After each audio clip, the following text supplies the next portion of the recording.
kwa muda mrefu. Nakumbuka vizuri hata His Excellency President pamoja na Uhuru Kenyatta, the former president, tulikuwa na kikao na hawa on 25th of May 2017, just few months before elections.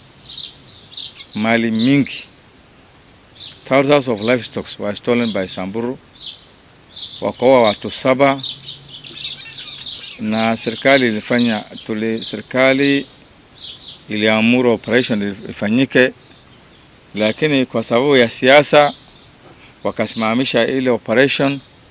Mwisho walisema watacompensate hiyo livestock, walisema watafanya fidia wao jana ambao wamewawa, na hakuna kitu ilitendeka. To date hakuna familia walipata compensation. I'm also a victim. Me personally, I'm a victim. Ngombe yangu ilienda, kijana dadangu mjomba wangu aliwawa, na hakuna toyote serikali chukua. Hizo ngombe tulifuatilia, baadaye tulipata sehemu za Merile, hata ndani ya soko tulichapwa, tulikatazwa, tukarudi hapa ISIOLO tena. Na kutoka wakati huo, kila wakati siku hizi wametagi hii sehemu zetu za Merti na sehemu za Tigania, hii Nyambeni, yote wanasema ni ATM. Wanasema ni ATM. Kila asubuhi wana raid, wanachukua asubuhi, jioni, na wamepuvarish. Watu wamekuwa maskini, vijana wamewawa wengi, na kuna watu wote serikali inachukua. Na sisi vijana wetu wakijaribu hata kufuatilia ile mali zao, wakifuatilia kurudisha mali zao, wanauawa na serikali. Lakini yale maneno ilitendeka sehemu yetu ya ISIOLO, area Barambate, ndio area yetu wa wachungaji Sabarwawa. Sehemu hiyo ndio maneno ilitendeka. Sisi hatujawahi kwenda Samburu County. Kitu ya kwanza, sisi tuko ndani ya ISIOLO na tunauawa ndani ya ISIOLO. Hata saa hii ukiangalia map, ni ISIOLO County ambayo iko kwa sub county ya Merti. Sasa hakuna wakati wa vijana yetu walienda kutafuta hawa ndio walikuja kutafuta malisho katika sehemu yetu, na wakauawa wa vijana yetu. Na ile wa vijana wameuawa, hawajauawa na Samburu, waliuawa na serikali. Wacha tuseme ukweli, sijawahi kuona raia na shambuliwa na serikali. Gari ya serikali, faru ni ya serikali, helikopta ni ya serikali, hiyo gari ya NRT 92 ni ya serikali, jeshi ya serikali anaua raia na kukanyaga na faru. Sijawahi sijaona. Hii ndio mara ya kwanza. 2 years ago we got independence in this country, and we thought that we will have a dignified life and a respectable living as a Kenyan. We waited for independence for long, but today we are realizing that it was better while we waited. We have nothing to look forward to. We have killed our past and busy killing our future. And it is on that tone that I'm reading this press statement from the community of ISIOLO on behalf of the people of ISIOLO. For generations, the Boran have lived by a simple creed: coexist in peace.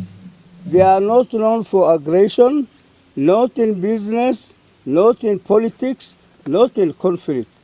They endure, they yield, they tolerate until the dignity and the survival are pushed beyond the limit of human patience.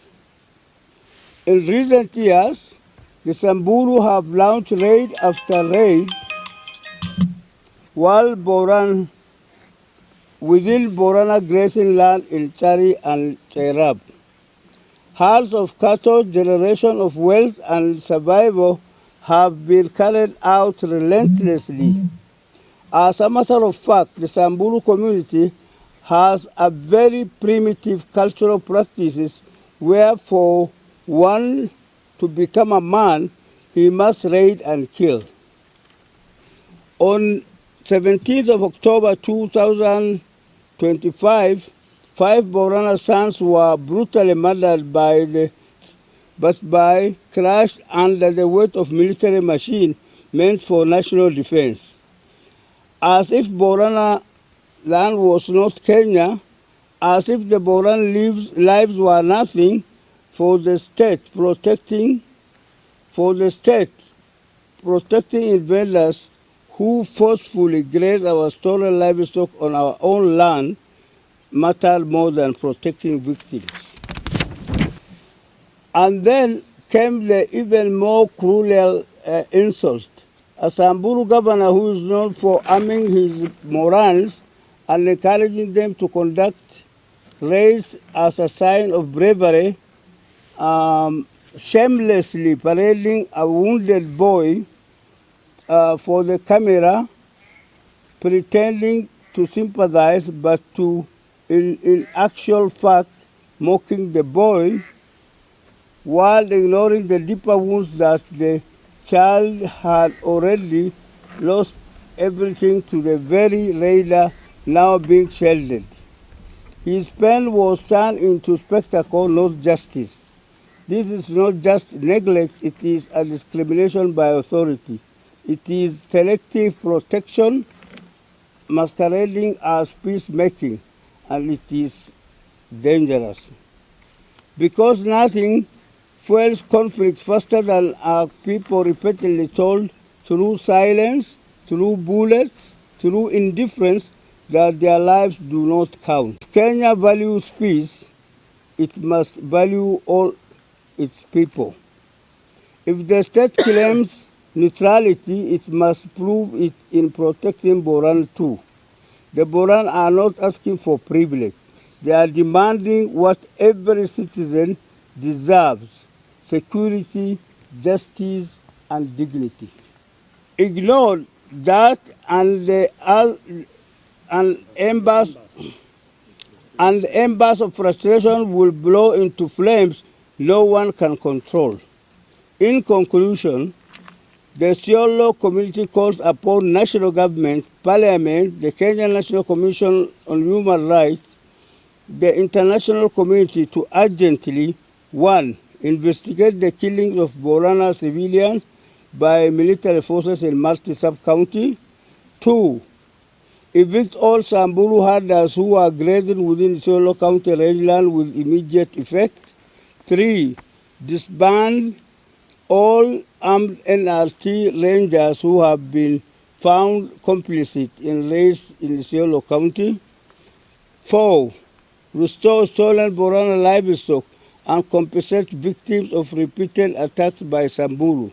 5, hold accountable all individuals and institutions who have perpetuated or enabled violence through bias or neglect of their duty. 6, reaffirms the equality of all Kenyans before the law. The Boran have been patient for too long. We shall continue to seek patience, but never again at the cost of our dignity and survival.